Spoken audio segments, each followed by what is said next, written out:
Welcome to the Great American Collectibles Show, heard Wednesdays at 6:30 p.m. Eastern on PSA.com and the PSA Facebook page. The Great American Collectibles Show is brought to you by PSA and the National Sports Collectors Convention. Tonight's headlines are brought to you by Sports Collectors Daily. For all of your hobby news, features, and more, visit sportscollectorsdaily.com. And now, your hosts, Tom Zappala and Rico Petrocelli. Welcome. Is that me? That's you. Oh, yeah. Hey, it's nice to be with you, Tom, again. 2 weeks in a row. That's a record. No, 3 weeks in a row, actually. No, two. Wasn't you it want three? to bet? No, you're right. It is two. See? Anyways, welcome to the Great American Collectibles Show. Tom Zappala, along with my paisan, Red Sox Hall of Famer. He cut me right in Rico half. Petrocelli. Listen to this Thank one. you, Perry. There was another Facebook post, as God be my judge. Yeah? We picked up a head of steam last week. Someone started it, knocking Kiki Hernandez at shortstop, and someone said, we need to bring Rico back. Yeah. Oh, I'm ready. Right? Yeah, I'll take the minimum salary, $750,000. Right.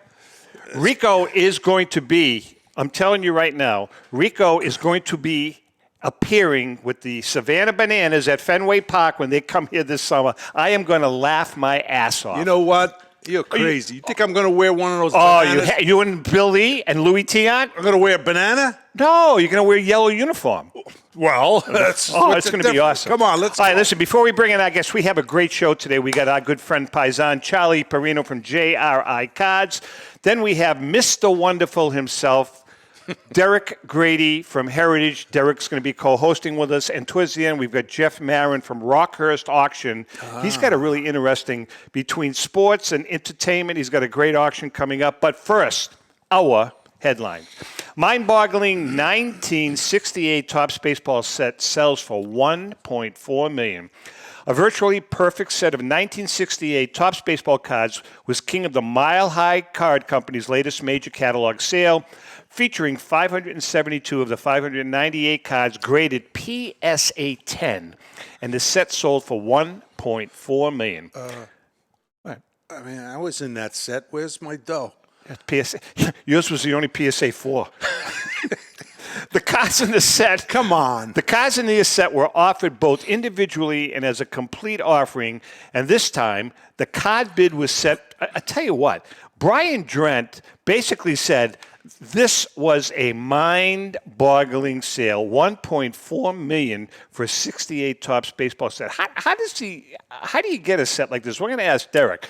Anyways, if you want to read the whole article, you can go to sportscollectorsdaily.com. Our good friend Rich Miller and the staff, they do a great job. I read that. I go on that site every day to read about what's keeping up in the hobby and what's going on in the hobby. That's very. All right, let's bring in our first guest, our good friend with Mr. Hat.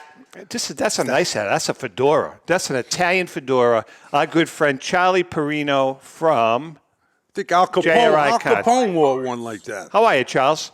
Oh, good. Very good. How you guys doing? Charlie, you're in West Palm. You had no problems with the tornado? Oh. No tornadoes at all. It was sporadic. I saw the same picture of the same car in the tree and people in that area. Hey, it's scary. No damage here. Good. No damage at all. All right, Charlie, you got a lot going on with JRI. Tell us about it. I mean, we're going to let you run with the ball here because you got a lot of stuff going on. I could take 3 hours here just going over, but I'll summarize it a little bit. We're live 5 days a week, JRICards.com. We do a live stream where we open up graded, unsearched, and sealed packs from various auctions that we buy, like some of your guests on the show. And we introduced and created shot packs for more mid-modern aspects out there. The Aaron Rodgers rookie year, the LeBron rookie year, where you can get them directly from the pack. And we call it a shot pack because you're taking a shot and going after some of these great rookie cards that you can obtain. Not graded, not already, but you be the founder of the card itself. Kevin Durant's rookie year, 2007. Tom Brady, 2000. A lot of different packs and boxes out there that we've added to our site. We started with about a dozen, and we're up to about 44 different packs that when you buy it, we open it right there for you. It's not a box break. It's just one pack at a time. And we pulled some really nice cards. We nailed LeBron's Upper Deck triple dimension rookie card just last week. And it's been a really good driver. It's been adding a lot of more engagement for not only the people watching, but for the people in there. And it's doing outstanding. Yeah. It's called the JRI Shop Pack. And Nice. I don't know, Tiger Woods' rookie card, Pujols, various Jeter. He's got not just the 93 Jeter. He's got some other great Topps Chrome and Pinnacle out there that we narrow down. We try to find the best odds of pulling the great card from these shop packs. And it's wonderful. And there's a lot of other great players in there as well. But the shop packs have really been doing well and probably forced us to go about 4 or 5 hours, 5 nights a week now. God. You mentioned the Rodgers and Brady. When they are traded or when they get free agency, they go to another club, another team.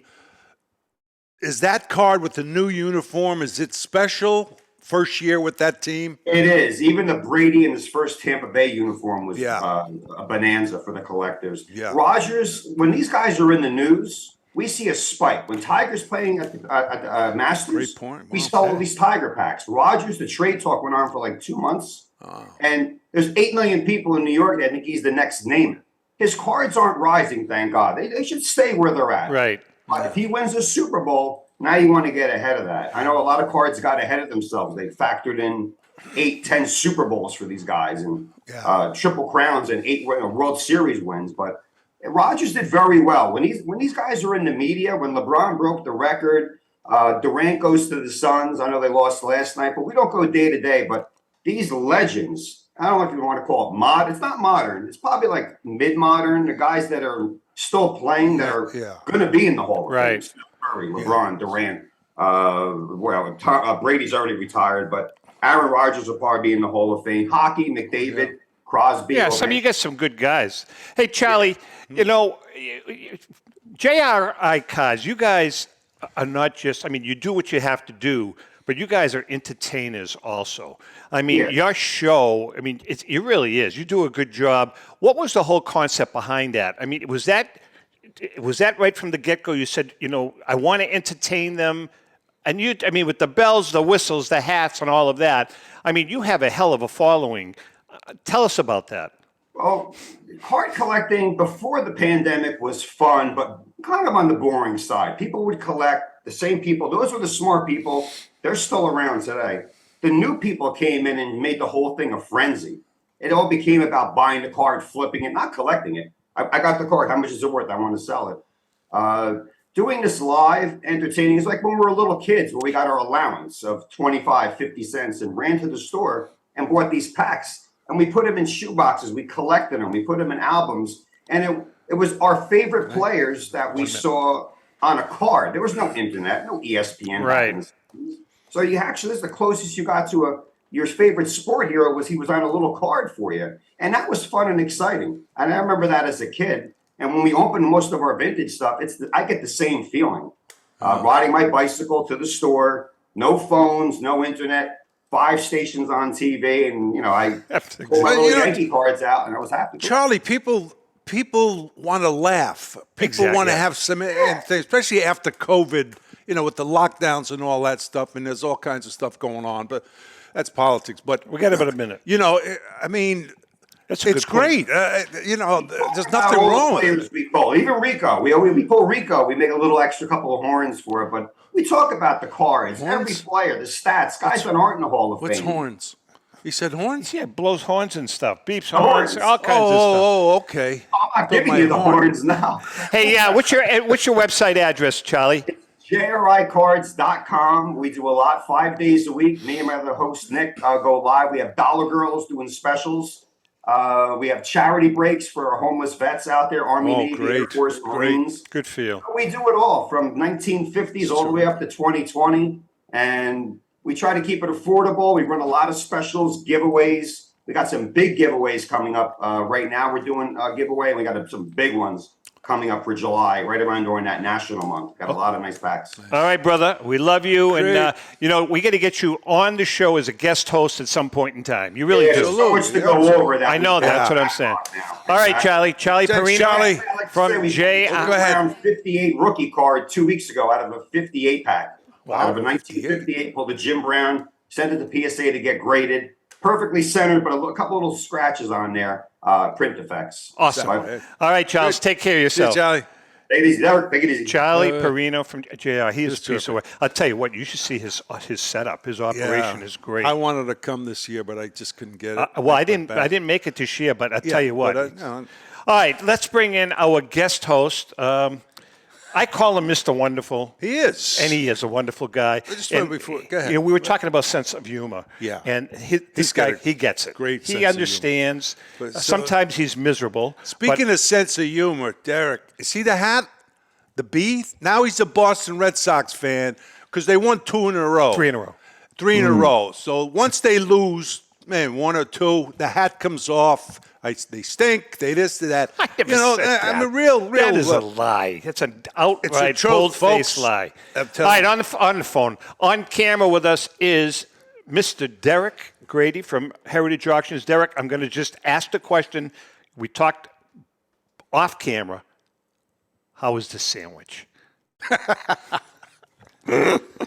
Yeah, I mean, the one thing you've done for me is every Boston show, you bring me a sandwich from some Italian deli, and it's phenomenal. And I mean, would love you to got say the- it's not, but you it got is. the It's prosciutto. really good. Did you get the bill yet? You got the prosciutto, Prosciutto, yeah. the fresh mozzarella, Mozzarella? some Mozzarella. basil, some basil, Basil, little yes. olive oil. I think there's Phenomenal. balsamic vinaigrette on there, too. Yeah, they put No, some it's good. balsamic. They're The really name of good. the delicatessen is Borelli's Deli. It's right down the street from us. It's fabulous. But anyway, is how was good. the show? How was the Altman show? You know, the Boston area has been incredible for us, and we did take in, hundreds of thousands, filled up our safe. We have appointments to go back, that we couldn't get to. It has always been, and I give credit to Rich, who's passed on. Right. But when he first started that show, he, got a lot of pushback from the Shriners, from other people that are, love going to that show in the fall, and they thought having another one would hurt. So there were some people that avoided it, dealers that avoided it, and that show from the first time he ran it, I don't know whether it was 8 years ago, 10 years ago, it has changed tremendously. I to agree with where you. it's- I think that show is going to overtake the fall show at some point in time. I don't know that it overtakes it, but it can. It's right Compete. there Yeah. with it, and we do now. We're seeing. We saw before throughout the years people had said, "Oh, this is my first time here. I only go to the fall show." Now they've decided. Now we see the same people at both shows, as you should. Yeah. They're both very well done. It's a big auditorium, and it's a great show. And it's one of the Philly show for us is great. The Boston show. We have lots of other shows that are really good, but those are ones on the East Coast that I look forward to going to. Collectors should go to as many shows as they can. Serious collectors. I mean, Well, I think they do. Yeah, If they're local. no, but the national. Yeah, for besides instance. the national, you put that aside. Yeah, okay. I But think there's a lot to learn. You definitely go, you get knowledge. The more you talk to dealers and veteran dealers too. There's a lot of fly-by-night dealers that come and go, but there's a lot of people that have been doing this for 30 years, 20 years. They're a wealth of knowledge. You go to a show, you're always going to learn something, see something you haven't seen before, and it's fun. I think the one thing we've learned from this, and I use as a gauge the strength of the hobby based on trade show attendance. And I can tell you whether it's local mall shows or whether it's the big shows, even with the modern going down and correcting, these people are still coming back to shows. And Really? they are packed. So Get along. the crowd that's coming back, are you noticing a younger hobbyist looking for more vintage now these days? I think some people have diversified, and I've always argued that I did. A lot of people have. When I first bought 1985 Topps baseball, when I started to be, not when I was first buying cards and then quit in 1980, and then you discover girls and you kind of go away from it. Yeah. But in 1985, when I started to go hardcore into it, I was buying 85, 86 Topps, buying baseball, football. Wish I would have bought more 86 Fleer basketball, but nobody cared, which is a regret. But a lot of people do go back to vintage, and it's hard not to. If you really like sports and you're collecting, it's hard not to go back and buy vintage. And so I don't know what percent it is though, because there are guys that only do modern still. Still, that But was riding, my but the question. good news is they're riding the wave. They're not Well, yeah, pissed they'll off have- at themselves. You hope they wake up, as far as their the investment is concerned. But I gotta agree. Derek. I got I a agree. quick story. I did a card show last was it 2 Couple weeks weeks ago. Yeah, and next to where we were signing, there was a small group, a mother, father, and a young kid. And the young kid's sitting down. They got cards there, and I say, "Where's your store?" And they said, "No, we don't have a store." The young kid, probably, I want to say 12, 13 years old, owns the company, him and another kid. And they just do it online. And they're going to come to they're going to be on the show sometime. Yeah, we're going to bring him in. And I thought that was great. Well, let me ask you, what was he selling, Rico? Modern, vintage, or a little of everything? Mostly modern to middle, 50s. But it was, I said, we this wanna is bring in great. This kids. is what we're talking about, bringing the young kids in, and they love it. And the parents are happy because it's a great, It's good for the keeps- kid. Great for the kid, keeps them out of Agree. trouble. Nice I kid. do see a lot of younger people. I see more women, girls Yeah. collecting. I definitely see, more of everybody. Hey, Derek, And it's really cool. I don't know. I heard in 2 weeks, as a matter of fact, next week, Chris Costa from the Fenway Show is coming into the studio. And the Fenway Card Show is May 24th. Somebody said, are you guys going to be there? I don't know. I think mean, my show's they're scheduled- advertising that Heritage is going to be there, along with Mile High, Memory Well, Lane. I mean, if they're advertising it, then I would say there must be somebody from Heritage going. I think they spoke won't- to Joe Orlando, but I think Joe deferred he said to call either you or Chris Ivy. But if no one's called you, I think I saw the advertising, and that's why I was because it's at Fenway Park. Yeah. And it's going to be in the concourse. Yeah, somebody has to stay at home too to put together the catalogs. Derek, you got to come gotta- because he wants to give you another sandwich. He's, Oh. sucking up, but that's all right. Well, Rico, you're going to be there doing a Borelli- signing. Maybe. I may not even go. Oh, what? No, I'll go. Holy jeez, Big Pappy's going to be there. There's a lot of listen, we have a lot of staff. There's a lot of shows. A lot of people want Heritage there. Of course. We'd love to do everything, but we still have to put out a quality product for our consigners to give us property, and somebody's got to make the donuts too. Hey, tell us about the May auction. It's another great auction with whether it's game used bats, high-end cards, graded registry sets. We did have a nice find of a collector that was him and his father were buying up card collections in the 80s and late 70s, and we got all those signed exhibits. There's a Gehrig rookie exhibit, fresh to the hobby, Babe Ruth signed exhibit, fresh to the hobby, all from this one guy that bought them with his father as they were just running buyouts and never sold anything. And had storage units and warehouses to just take in all their collections, and they reached out to us and found some great stuff there, and there's more to get. And it's it's another great I mean, auction. I've been on it. Obviously, I do have a card in there for anybody that's interested. But all kidding aside, it's a great auction. That's why he's buying. No, Because I of sandwich. your You card. get Come another on, I'm sandwich. You teasing. get another I'm sandwich. if teasing. it's sold. I'll sign the sandwich. I wanted to ask you about signed jerseys, worn jerseys. Yeah. How do they get these jerseys? I mean, when I mean, you got the some question. stuff, I mean, you know, Well, that's my collection is game used jerseys. So players back in the day, Reek, as you know, Oh, yeah. whether they were given back at the end of the year when you when you asked for another one, something was going on. The equipment managers could have taken them. They send them down. They get recycled. They get out into the public. Players gave them away to family and friends. If somebody asked for your jersey, you may not have, but other people did. So did you and- ever No, do yeah, that? I got away and home jersey. Okay, so did That you was ever nice. They did you said, ever know that you you know- were signing a game used jersey of yours? I never did. You never did.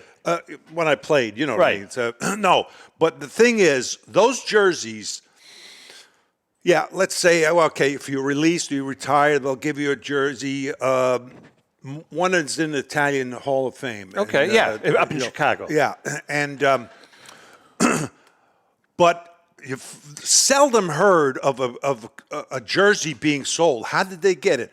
Did somebody take it from there? Could be the clubhouse guy. Or somebody else, too. All right, did you ever, like over the course of your career, later on after you retired, did anybody ever walk up to you with a jersey that was a game-used jersey of yours? I know you've signed a lot of them. Store-bought. Not even, no.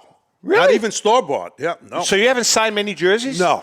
It's just, Really? That's why I said, this is unusual. Where do they get this stuff?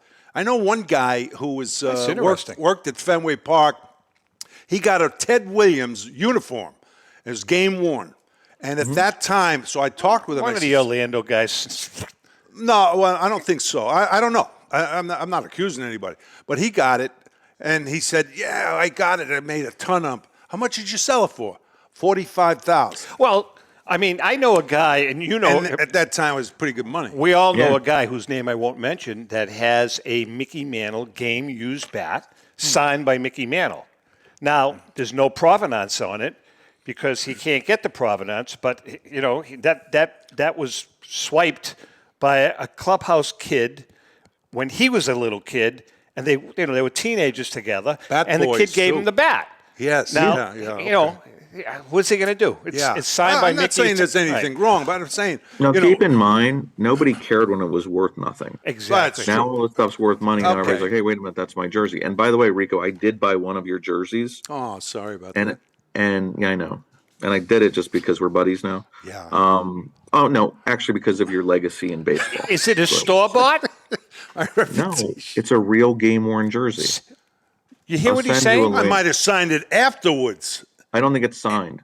Oh, okay. Oh, then you know something. You're going to have to get. No, he's not. You're going to sign his game-used jersey. $1,000. Yeah, exactly. Yeah. All right, listen. We're going to take a quick break. Derek is in the house. He's going to be with us for the entire hour. Hang in there. We will be right back.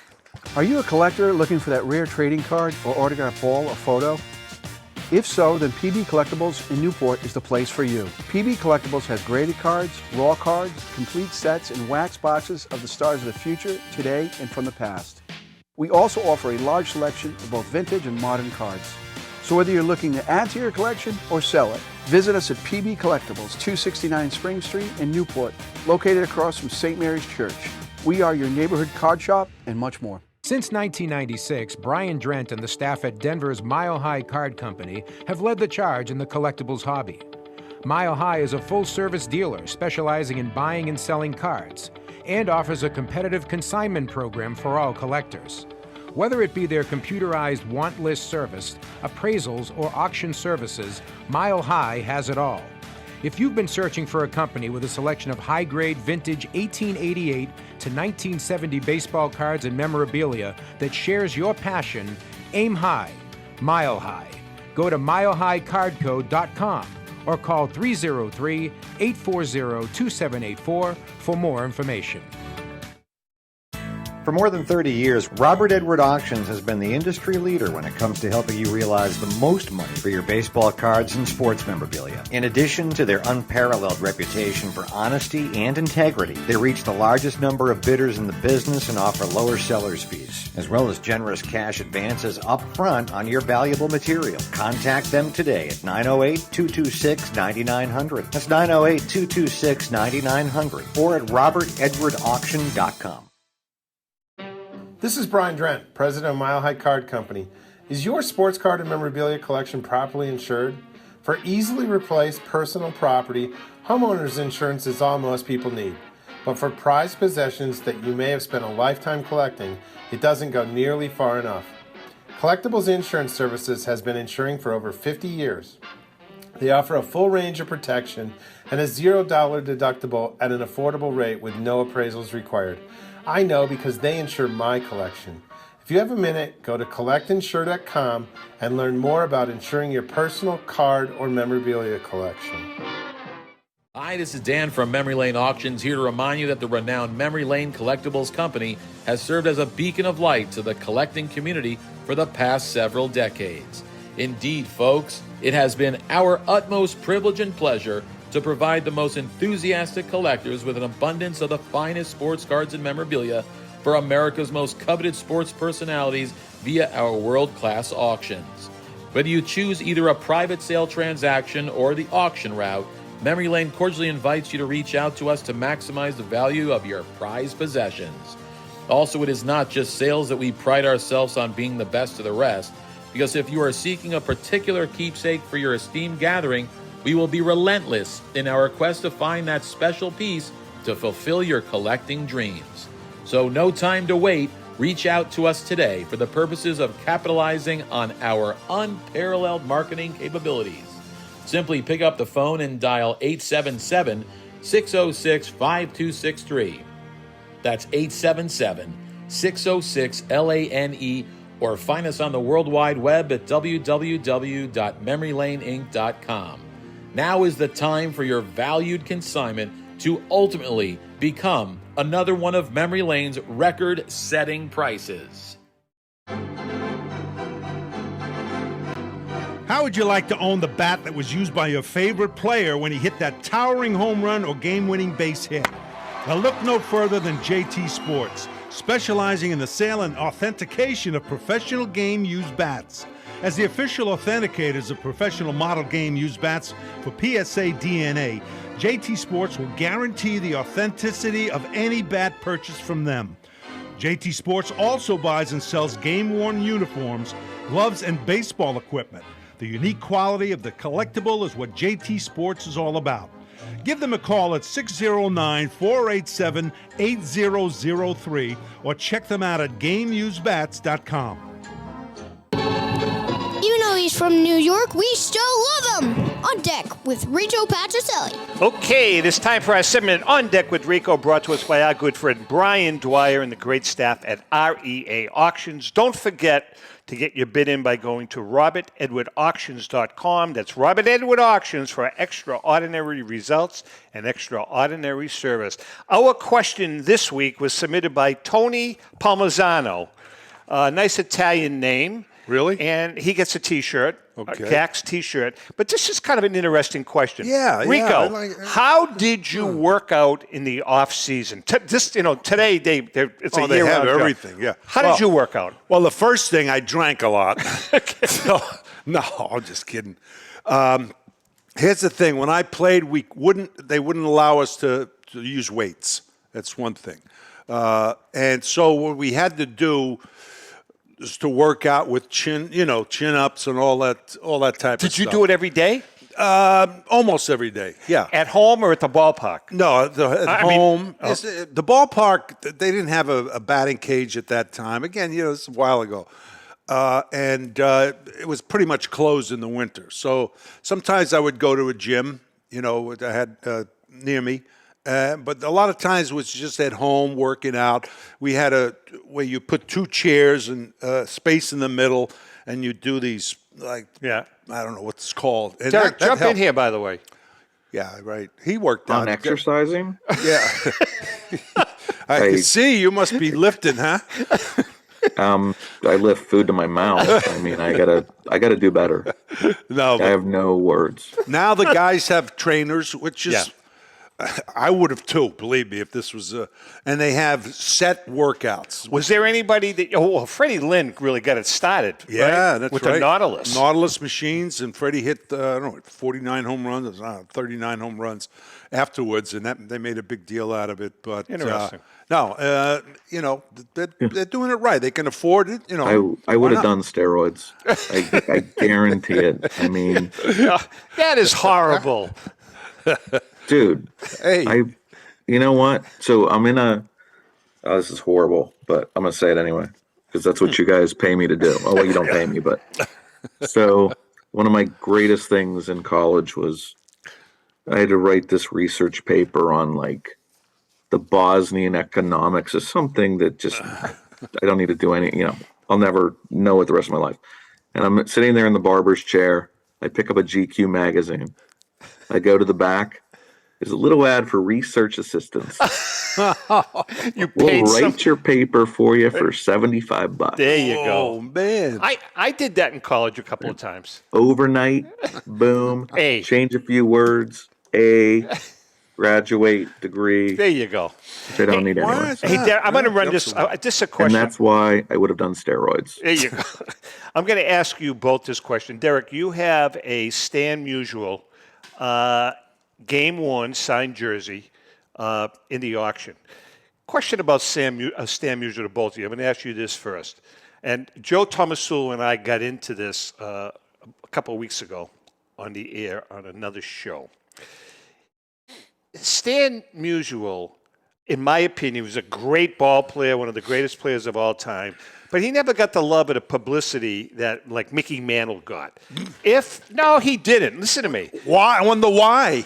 That's Go my ahead. point. So my question We're here to in New you, York. my question to you is, if guys like Stan Musial or Al Kaline had played for the Yankees, would their legacies be different today? Yes. Of course. Brooks Robinson said to me, because I've taken in his collection, I've got some more stuff from him coming up. He said to me, if I would have played in New York, how much more money would he have made? Now, he's beloved in Baltimore, and he's not saying he wanted to play for the Yankees. Right. Beloved there. Couple statues, might have 3 statues now. I mean, it's not about, and Kaline was loved in Detroit, and Musial was loved in St. Louis. It's about the again, the economy in New York City, the ads, the amount of money you can make outside of your salary. I mean, they can pay you more money because of the TV revenue. Rico? You get more advertising possibilities. And therefore, if you excel, you're just going to become more of a legend. Okay, but I'm going to ask you, I'm going to follow up to both of you. You answer But first. the thing is, you don't even have to be a major leaguer. I'm sorry, a superstar, a Hall of Famer. The guy, I talked to a lot of guys. In fact, Jimmy Pearsall, when he was with the Mets, I talked to him. He did three appearances a day. Breakfast, went to a breakfast, a lunch, and a dinner. And he made pretty good money at that time. So does that leads me to the follow-up question. So was a guy like Mickey Mantle overrated because he played in New York? No comment. No, listen to me. No, I'm just kidding. No. I mean, for his put it this way. popularity, if Mickey Mantle played for St. Louis and Stan Musial played for the New York Yankees, would the situation be reversed? yes. Yeah. 100%. Right? Not even. Yeah. Yes. Yeah, you're right. Absolutely. And no, I don't think Mantle's overrated. Look at his. I mean, here's the sad part He about would've been a Hall Mantle. of Famer. If he doesn't wreck his knee in the storm drain, I saw it. what could he have done? I mean, look what he you got to did. put that aside, though. By the Derek. way, I know.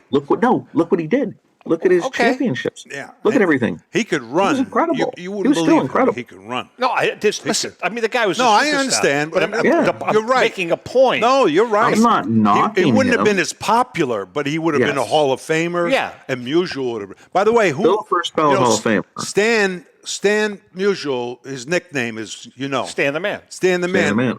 And who gave him that name? Mickey Mantle?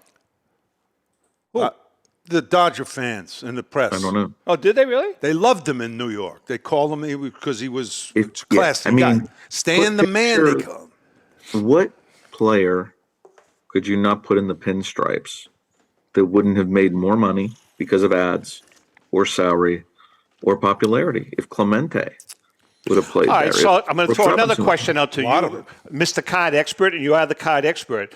So Mickey Mantle plays for the St. Louis Cardinals, and Not the same. Stan Stan Musial plays for the Yankees. So what? So now does the Mickey Mantle rookie card go down the tubes? Not down the tubes because he'd still be a first ballot Hall of Famer.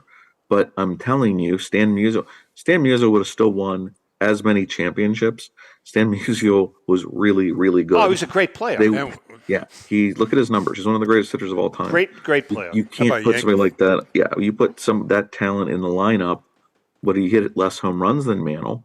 Maybe Right. not. Maybe not in Yankee Stadium, that right Maybe field. you would know. You You're never right. know. And they still would have had incredible pitchers and still had a ton of talent around them. Yeah. So what's going to happen is he's going to win just as many titles. I'm not going to say that Mickey Mantle's a better baseball player than Stan Musial. I am not going to say that. I will say that More popular. Mantle could play ball. He was going to make it to the Hall of Fame. There's no doubt. He was making it to the Hall of Fame. Yeah. Okay. Yeah. But to say that other players, had they played for the Yankees, would get a plus in salary and a plus in popularity and legend status. Yeah. No, you're right. I mean, I think that's true. It is true. Okay, another question. You got a Ted Williams 1946 American League Championship ring. That was the runner-up ring that's going up for auction. His daughter Claudia is putting him up. Okay. I don't know where it came from, but I'm not sure. That 1946. Put a lot of its stuff. He kind of crapped out in that World Series. He didn't. They he didn't play tough. well. Yeah, but wasn't that the World Series? He had 200 something. Wasn't that the World Series that your one of your mentors hesitated? Oh, Johnny Pesky, the ball off the wall. Well. There's a little controversy on that because usually when you get the cutoff, you're the cutoff man. The trailer is supposed to be the second baseman. He, with your back to home plate, he's got to let you know where to throw. And that was Bobby Dorr. He didn't let him know? Either that or he didn't hear him because the crowd's going nuts. So he gets the ball instead of throwing it home. He hesitated. He hesitated and didn't throw. But, I mean, hey, things happen in World Series. What's that ring at now? Do you have any idea, Derek? Keep in mind, and you know this with auctions, with a week left, that's an eternity. I know. It really so is. Nothing's really, so I really need, let me see real quick. Because if I go on my handy-dandy smartphone, which is attached to our bodies at this point in life, so Ted Williams, would you say it's the runner-up ring? Yeah, the 46. So that's it. Bat? It's only his Hall of Fame ring is at $46,000 with 10 days left. His AL championship rings at $15,500 with 10 days left again, which is an eternity. Yeah. Talk to me about that. Typically, you've been in the auction business a long time. It always seems as though people come out of the gate strong, then there's a stagnant time, and then towards the end of the auction. So what percentage of an item really skyrockets the last 5-6 hours of an auction? Yeah, I would go more the last couple days because some people will, there are a percentage of items that will get to their final bid 24 hours left. Yeah. But mostly, almost everything, unless it's at full gouging retail, takes bids and extended bidding or in that last hour. I mean, I've won stuff before an extended bid because it's already been so high. Yeah. And then there's things that can triple, quadruple an extended bid. Because logically speaking, there is no reason to place a bid. We encourage bids, but there is no reason to place a bid until you have to, which is the final day before 10 Central. Gotcha.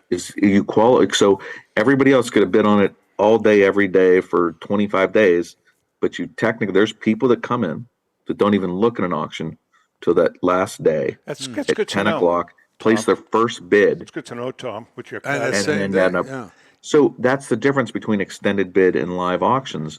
A live auction, you show up, you'd be horrified where it opens up at, $15,000 and an estimate of 60. And if you're not there in the room or it ends in the middle of the day when people are working, I'm not a fan of live auctions and I've never been. Yeah. But you would people at Heritage think we're nuts in sports. We're the only part of Heritage that runs their auction internet extended bid. And the coin people swear by live auctions. Wow. I've never understood how logically speaking, anything that has an overtime roll, there's going to be more scoring, right? Right, of course. Anything that has an overtime roll in bidding, there's going to be more bidding.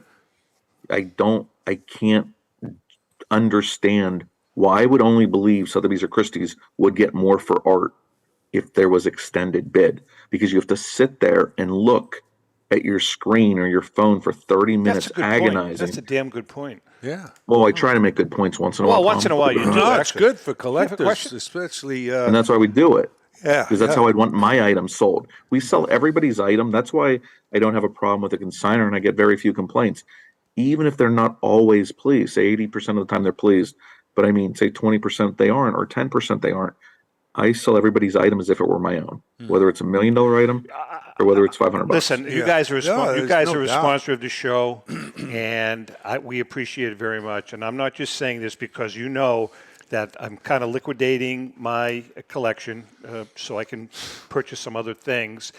And so I'm kind of spreading the wealth. But I am very pleased with the job that you guys have done for me personally. Just the whole way you handle yourselves with an auction. I mean, it's not like it's $1 million card either. Point being is that I know you do that for everyone. You do it for everyone. We do. It doesn't matter on the value. Exactly. That's my point. It really doesn't, because I know where I came from, Western Pennsylvania, in Johnstown, a steel town that's flood capital of the world. You know, you get a work ethic, and I know what it was like to sell lemonade or mow grass, or nobody just, yes, my grandfather was generous and gave me allowance and gave me some money to buy cards, but I didn't have a millionaire handed me money. Here, go buy cards, go buy cards, go buy cards. Good point. We had to work hard to get that extra money to go buy cards. I've been to Johnstown. Yeah. You have a question about the bat? Yeah, my first year in the pro ball. But I want to ask you about fractional buying. Is it collapsing? I think it collapsed. Yeah. It's already gone. I don't hear anything about it. I mean, you don't hear anything about fractional buying anymore. Done. Yeah, because you're not again, if it's super significant, like it's an original Declaration of Independence or one of the 50 they gave the states, could you make an argument that I'll never own one, so maybe I'll buy a piece of it, or a super expensive, to own a fraction of a mantle? I can't even wrap my arms around the concept. I don't want a piece of it. I don't want a little piece of anything. Who the hell wants maybe that? Mona Lisa. I don't know. Hey, maybe Jeff Marren's business. Maybe I do. Well, see, I would like a piece of Elvis's hair. I would go for that. Hey, listen. I wonder why. Another question for you. That? No, that's not. Another question. I don't think it did. Listen, it had its day in the sun, and most collectors said, if I want to buy what I can afford and I can have it. I don't want to own a piece of something. A small, I want to own less than 1% of this 52 tops mantle. No. Right. I do have another question regarding memorabilia. How often does a piece of memorabilia move from dealer to dealer? In other words, I submit... Not like modern cards do. But vintage pieces, I'll see a vintage piece at an REA auction. Somebody will buy it, and a year later see it in a heritage auction, that same piece. Does that stuff move around much, or do you guys buy it? No, we don't generally, because, look, if we buy anything, it's really to resell it to make money. Yeah. So I don't find there's a lot of bargains on already certified items. But that being said, when I get something, it goes into a black hole. Knock on wood. I very rarely pull out anything out of my collection, and that's because, and there's a lot of collectors that do that. My point with the modern was, you see the same cards flipped over and over and over and over and over again, right? Vintage, not as much. If for vintage cards, you know what? There's people that speculate still, but with memorabilia, there's few and far between on game-used, all-original jerseys. There's more bats, but you get generally a bat collector or a jersey collector, when they get them, they hold on to them. Right. I've sold very few, unless I get offered, like my Rico jersey. I think I paid $2,000 for it. Would I sell it for like? Well, by the way, we're going to take a break. Take a loss on that one. No, by the way, all kidding aside, we're going to take a quick break. But Petrocelli, you're going to mail him that, and he's going to sign it. He's going to sign it and mail it back. He'll keep the damn thing and send me back a replica. All right, listen, we're going to take a quick break. We come back. Marren is in the house. Jeff Marren from Rockhurst. We love Jeff. He gets it. He understands what you're all about. Oh, God. And Grady's going to stay with us. Hang in there. We will be right back. Christine Auction is a family-owned and operated online auction specializing in autographed memorabilia, sports cards, coins, art, and collectibles. Since their founding in 2010, they've grown to 2 facilities in Phoenix, Arizona, totaling over 60,000 square feet. Jared Cavalier and an incredible staff of over 150 team members serve a very large customer base and enjoy every minute of it. By working with leading authentication companies, Pristine ensures all items are 100% authentic. In addition, third-party authenticators regularly travel to Pristine Auction to provide authentication services on site. Pristine Auction strives to operate its business in a way that's honoring to God, their families, and their customers. With a strong focus on speed, quality, and premier customer service, their mission is to be the leading online auction for every level of collector and fan. Pristine also works for Hope Sports and Identity Hoops International, traveling to Mexico to build houses for the less fortunate. Pristine Auction offers several online auction formats with thousands of auctions ending each day. For more information, go to pristineauction.com. That's Pristine Auction, the best in the business. If you're a discerning collector interested in owning the most important pieces in the hobby, look no further than Leland's Auctions. The original sports auction and appraisal house, Leland's was established in 1985 by legendary Pioneer founder Joshua Leland Evans. And today, President Mike Hefner carries on their tradition.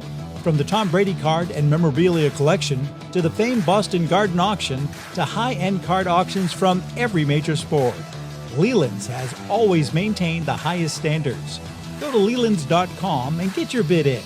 That's Leland's, the hobby's leading sports auction house for 4 decades. It's often been said that championships are won on the practice field, and world records come only to those willing to work harder than everybody else. Heritage Auctions is the world's largest collectibles auctioneer because we believe that becoming the best is only an invitation to the challenge of remaining the best. This requires the skills of the hobby's top experts, capable of identifying and maximizing value for our consigners. It requires the most visited website in the industry, courting a global audience of collectors over 1.5 million strong. It requires a dedicated press department that expands our global reach far beyond the entrenched hobby marketplace. It's hard work, but a simple premise. Present the finest collectibles to the largest population of potential buyers, and world records will come. We invite all listeners to put the unmatched power of Heritage Auctions to work for you. Auction evaluations are always free, and our commission-based fee structure ensures that our interests are always aligned. Highest possible price for your collectibles. There will always be new world records to chase, so let's chase them together. Visit our website at ha.com and request your no-obligation review today. Hi, this is Dan from Memory Lane Auctions, here to remind you that the renowned Memory Lane Collectibles Company has served as a beacon of light to the collecting community for the past several decades. Indeed, folks, it has been our utmost privilege and pleasure to provide the most enthusiastic collectors with an abundance of the finest sports cards and memorabilia for America's most coveted sports personalities via our world-class auctions. Whether you choose either a private sale transaction or the auction route, Memory Lane cordially invites you to reach out to us to maximize the value of your prized possessions. Also, it is not just sales that we pride ourselves on being the best of the rest, because if you are seeking a particular keepsake for your esteemed gathering, we will be relentless in our quest to find that special piece to fulfill your collecting dreams. So no time to wait. Reach out to us today for the purposes of capitalizing on our unparalleled marketing capabilities. Simply pick up the phone and dial 877-606-5263. That's 877-606-LANE, or find us on the World Wide Web at www.memorylaneinc.com. Now is the time for your valued consignment to ultimately become another one of Memory Lane's record-setting prices. They are prized possessions, and you need a place to store them that is safe and secure. The eBay Vault is exactly that. An insured, climate-controlled facility with state-of-the-art security that guards your valuable collection around the clock. Your Vault account is protected by two-step verification and easily accessible through eBay Collection. And everything stored in the eBay Vault is backed by Authenticity Guarantee. Buying and selling is a seamless experience. When you buy an eligible card on eBay, it can be sent directly to the eBay vault at checkout. Or, if it's already in the eBay vault, you can just keep it there. And selling from the eBay vault is just as easy. Every card in the vault has been expertly inspected, detailed, and photographed, so you can quickly sell it with a pre-populated listing. And if your buyer chooses to withdraw their card from the eBay vault, we handle packing, shipping, and insurance. And same goes for you. If you want that rare rookie card in your hands, you can have it shipped to you at any time. Collect like a pro with the eBay Vault. Yes, yes, yes. The eBay Vault is climate controlled, insured, and protected with 24-hour security. So, well, soon you'll be able to send cards already in your collection directly to the eBay Vault. They will take high-quality photos of the front and back of the card and document all the details for your viewing pleasure and to make the listing to sell process very seamless. For more info, go to eBay, connecting buyers and sellers globally. Okay, we are just thrilled to have two superstars on at the same time, Marren and Grady. Jeff Marren from Rockhurst and Derek Grady from... Do you realize between the two of them, these guys are both multi-millionaires? Well, between the two they of them? work hard, but he's got the Yankee uniform, right? And that's like Jeff, what is that? What the hell is that thing behind That's you? like a vampire putting a cross. I mean, you have you don't have a Williams gamer or anything behind you? You got to put a Yankees? Sorry. That's no, okay. I think that's a Jeter. I think that's actually a Jeter signed jersey anyway. I just like the color in the background. That's hey, nice. You guys know each other pretty well, right? Yeah, we go way back. And Derek, if you find my money, let me know where it's at. Okay? Same. Yeah. Same. Yeah. All right, listen, right out of the gate, you have a Carl Perkins. Forget the baseball stuff for now. You have a Carl Perkins guitar. I loved Carl Perkins growing up. He was just great. Who is he? Carl Perkins? The guitarist? Is he the guy that did that show on TV? The animal show. Would you help him, Jeff, please?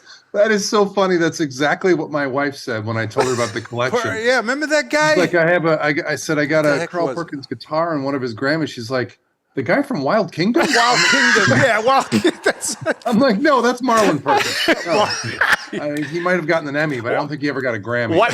Carl Perkins wrote Blue Suede Shoes. Blue Suede Shoes? Oh, okay. Well, I don't know who wrote it. I didn't know who sang it. Yeah. I tell you. That's nice. Now, that guitar, what is it, a Gretsch?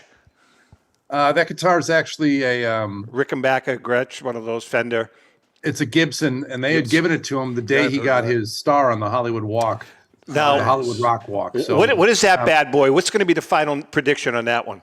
You know, that's a modern guitar, but there's a great video of him playing it for a long time during the event, and so it's got to be $15,000 to $20,000. You know, awesome. If it was something from the 50s or 60s, we're talking about six figures.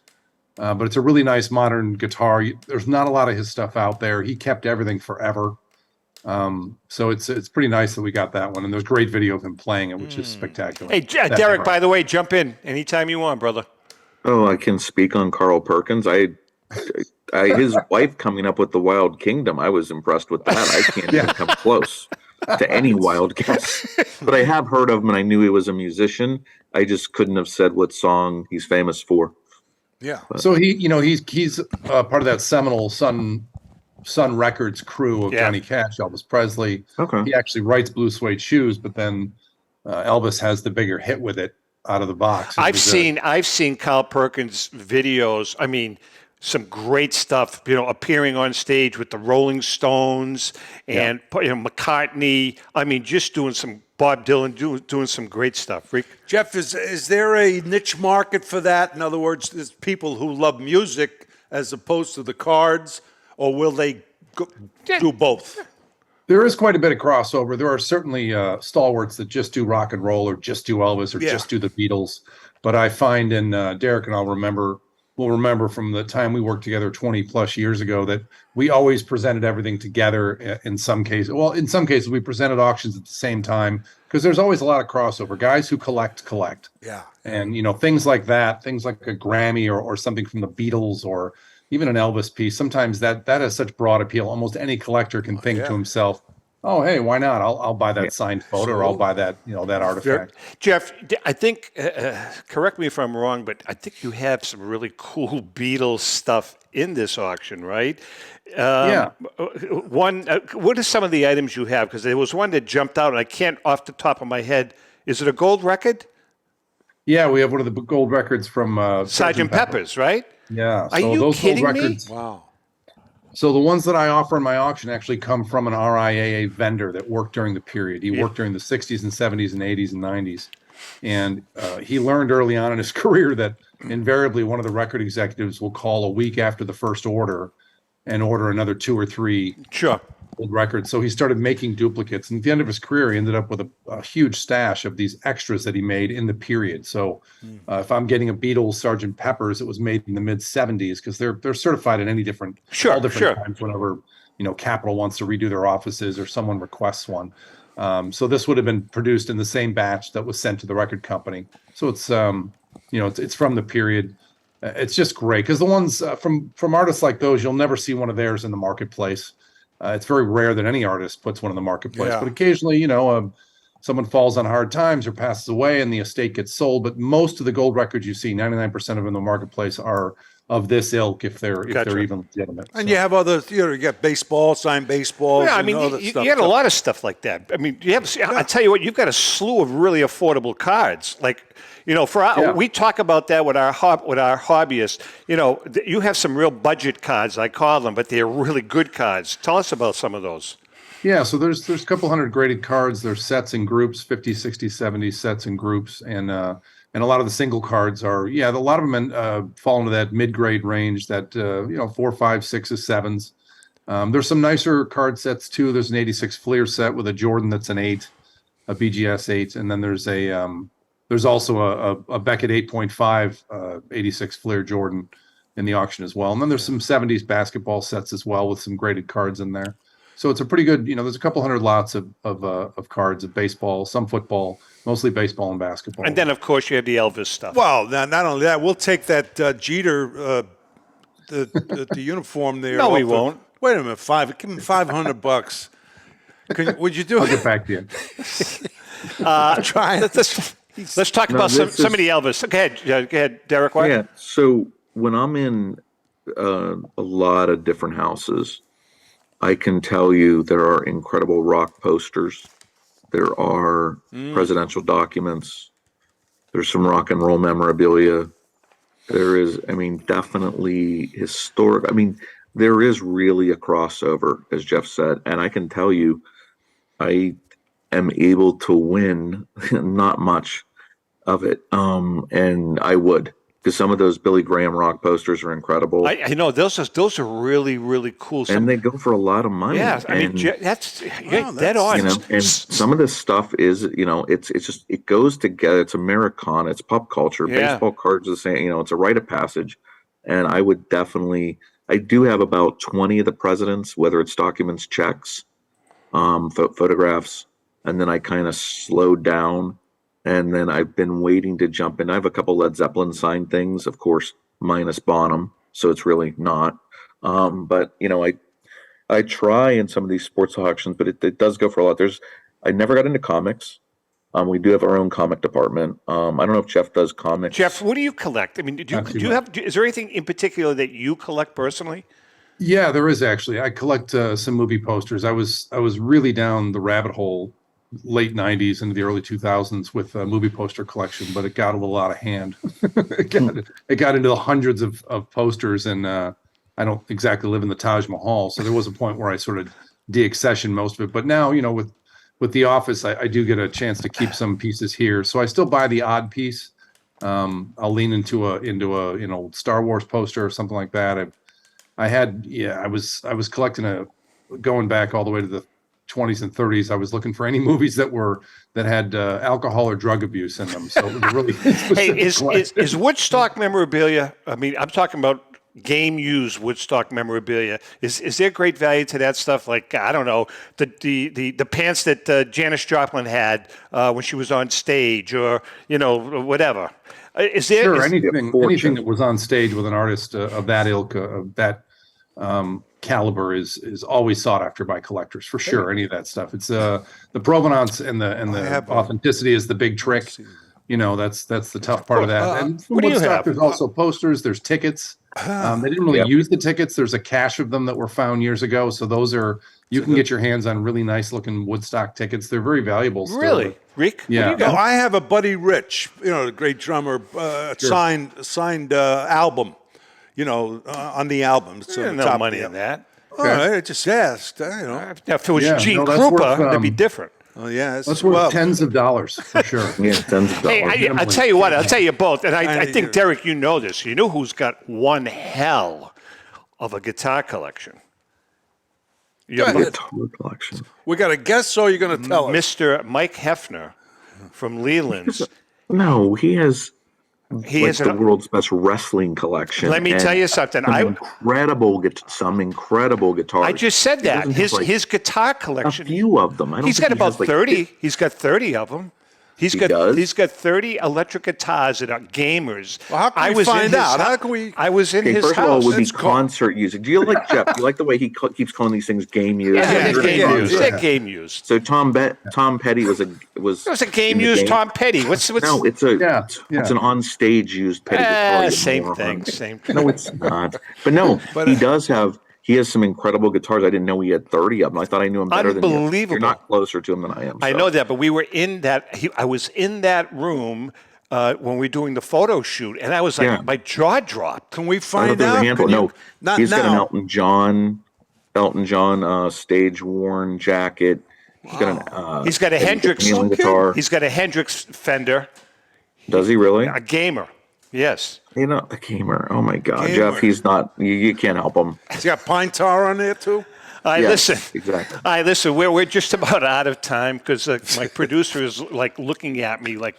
Anyway, Jeff, what is your website address? It's rockhurstauctions.com, and our auction closes this Thursday, May 4th. So, and Derek, what is your auction close? www.ha.com. Go to sports. It's all there. Auctions 24/7 with our Sunday night sales and showcase, and regular catalog ends next week, Thursday, Friday, and Saturday. All right, we love both having you guys. So look at what do we got there? What is that? Derek, you're going to get a sandwich in the mail. Is that a gamer? What is it? I'm sure. That is a game used Grammy. Wow. Wow. All right, guys, we love it. Jeff, hang with us right till we say goodbye to everyone, to our viewers and listeners.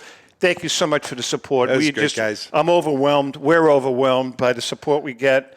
I am. Easy, fella. You're looking a little portly. Well, I eat. All right. Well, listen. Now, with that being said, we love you guys. Yeah, thanks. And happy collecting. Yeah.